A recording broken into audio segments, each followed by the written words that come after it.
Hai bro, ini dia jet tempur canggih milik Amerika Serikat yaitu F-35B Lightning II. Adalah varian dari jet tempur generasi kelima yang dirancang khusus dengan kemampuan lepas landas pendek dan pendaratan vertikal atau STOVL. Pesawat ini dikembangkan oleh Lockheed Martin dan ditujukan untuk operasi di laut maupun darat tanpa memerlukan landasan pacu panjang, dengan kemampuan mendarat seperti helikopter dan tetap mempertahankan kecepatan serta keunggulan teknologi jet tempur. F-35B menjadi salah satu simbol kekuatan udara modern saat ini. Jet ini dihargai sekitar 100 juta dolar AS per unit dan digunakan oleh negara-negara sekutu Amerika Serikat seperti Inggris, Italia, dan Jepang. 100 juta dolar AS setara dengan 1,6 triliun rupiah. Salah satu keunggulan utama F-35B adalah kemampuannya untuk beroperasi dari kapal induk kecil atau kapal serbu amfibi tanpa perlu landasan pacu penuh. Ini memberi fleksibilitas luar biasa dalam operasi militer, terutama di daerah yang tidak memiliki infrastruktur lengkap. Selain itu, pesawat ini dilengkapi dengan teknologi siluman canggih yang membuatnya sulit dideteksi oleh radar musuh, serta sistem sensor yang terintegrasi, memungkinkan pilot untuk melihat dan menembak lebih dulu sebelum terdeteksi.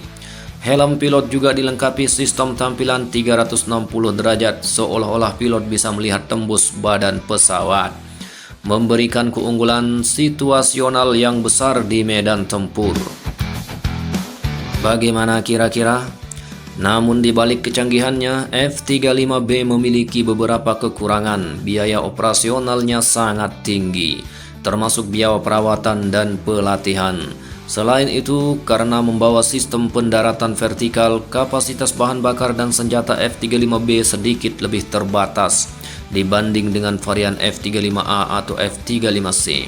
Ketergantungan negara pengguna pada teknologi dan logistik dari Amerika Serikat juga menjadi kelemahan strategis, terutama jika terjadi konflik politik atau embargo. Selain itu, meski kemampuan stealth-nya sangat baik, beberapa negara seperti Rusia dan Tiongkok kini mulai mengembangkan teknologi radar anti-siluman yang dapat mendeteksi keberadaan jet seperti F-35 ini. Negara-negara seperti Amerika Serikat menggunakan F-35B untuk memperkuat armada lautnya, terutama bagi Korps Marinir AS yang mengoperasikan pesawat ini dari kapal serbu amfibi. Inggris juga memanfaatkan F-35B di atas kapal induk HMS Queen Elizabeth, menjadikannya pusat kekuatan angkatan laut mereka pasca Brexit. Italia mengoperasikannya dari kapal induk KFOR, sedangkan Jepang mulai memodifikasi kapal Izumo menjadi kapal induk untuk mendukung jet ini, mengubah postur pertahanan mereka menjadi lebih ofensif dan proaktif, terutama di kawasan Indo-Pasifik. Itu semua jika Anda tidak kena embargo. Tapi jika Anda kena embargo, maka dia hanya menjadi barang mati yang tak bisa digerakkan. Itu salah satu kelemahannya. Dalam persaingan global, F-35B menghadapi tantangan dari jet-jet seperti Su-57 Rusia dan J-31 buatan Tiongkok.